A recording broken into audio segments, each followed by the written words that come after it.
السلام عليكم، شلونكم بنات؟ عساكم بخير ان شاء الله. اليوم راح نسوي مرق حمص. عندنا الحمص المجروش هواي ينطونا اياه بالكمية، فاستخدموا هاي الطريقة كلش حلوة. مرقة يعني للفطور. تاخذون كوب صغير من البرغل او الجريش اذا انت حسب المتوفر. اذا جريش اخذي اقل، واذا برغل لا يعني شوية كوب. اذا جريش لا اخذي 3/4 الكوب. كوب عادي صغير مال شاي. ويا صدر دجاج اغسله انظفه.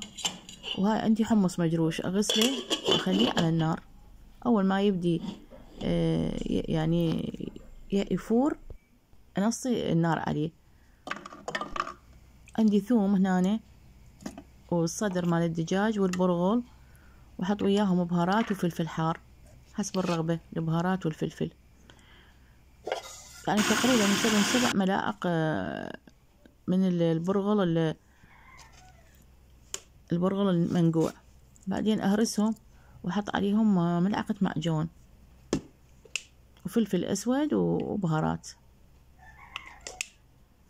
واعجنهم عجن، واحط وياهم 3 ملاعق طحين، ملح 3 إلى 4 طحين، يعني ممسوحات. إذا مطفحات كلش 3، وإذا ممسوحات يعني 4، هالقد الكمية. وأعجنه عجن كلش زين حتى يتماسك كله. بعدين أكوره دعبلات صغار، يعني يصيرن كلش صغار سووه، يعني أصغر ما تقدرين تسوينه، يعني بقد الخرزة، يعني هي راح تنتفخ بعدين بالمرقة. أنا سويتهن شوي أكبر، بس أنت تسويهن أصغر يصير أطيب.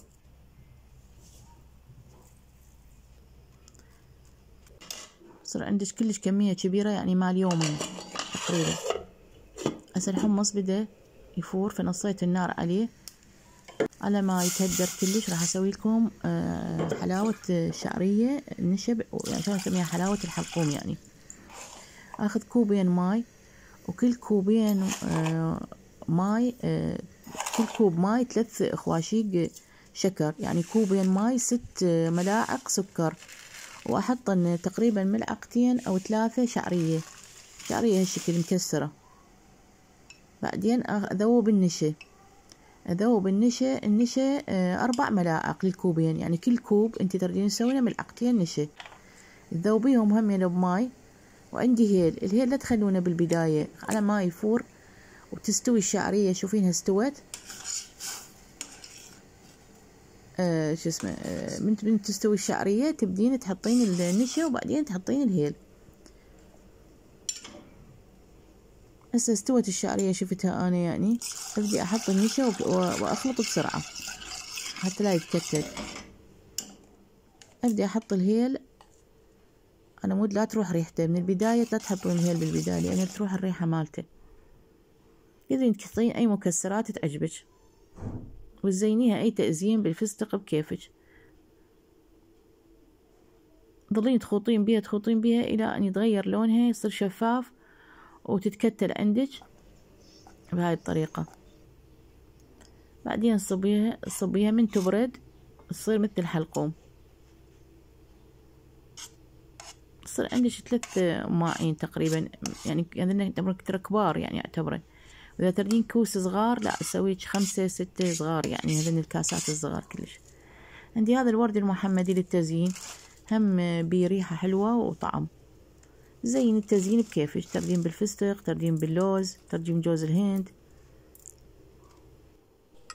وهاي هنا قصيتها. شوفوا شلون بردت شوية، خليتها تبرد.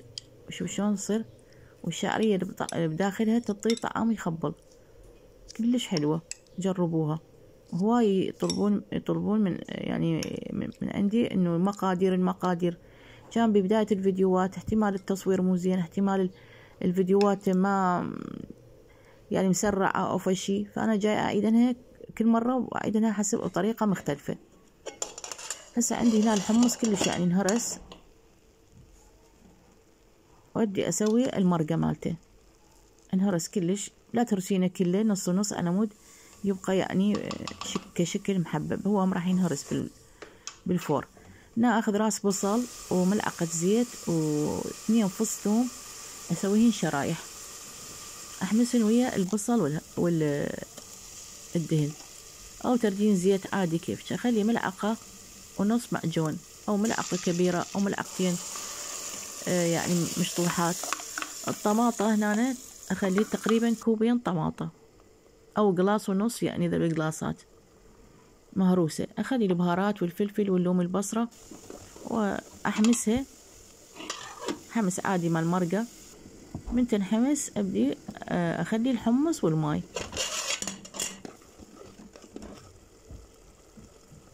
اخلي الحمص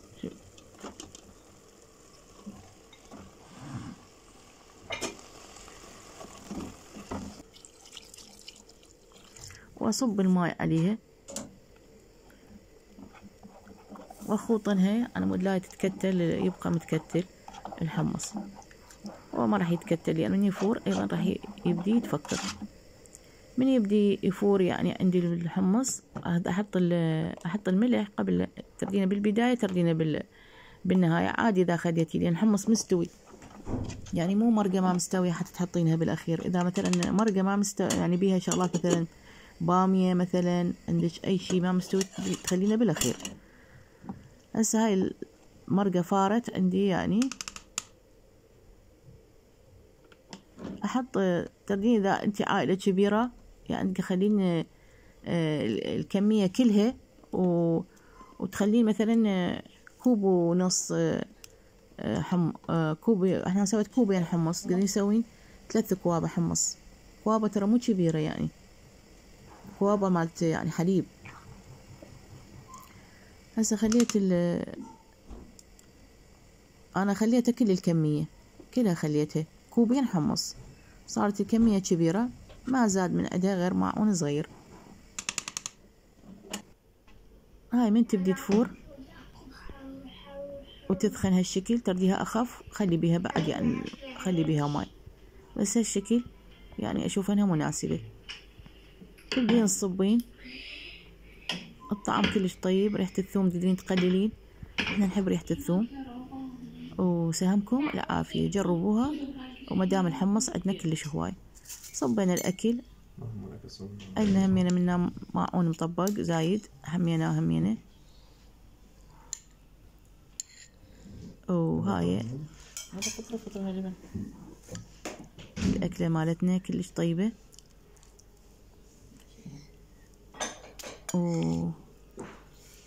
لا تنسون اللايك، واللي داخل جديد يتابع.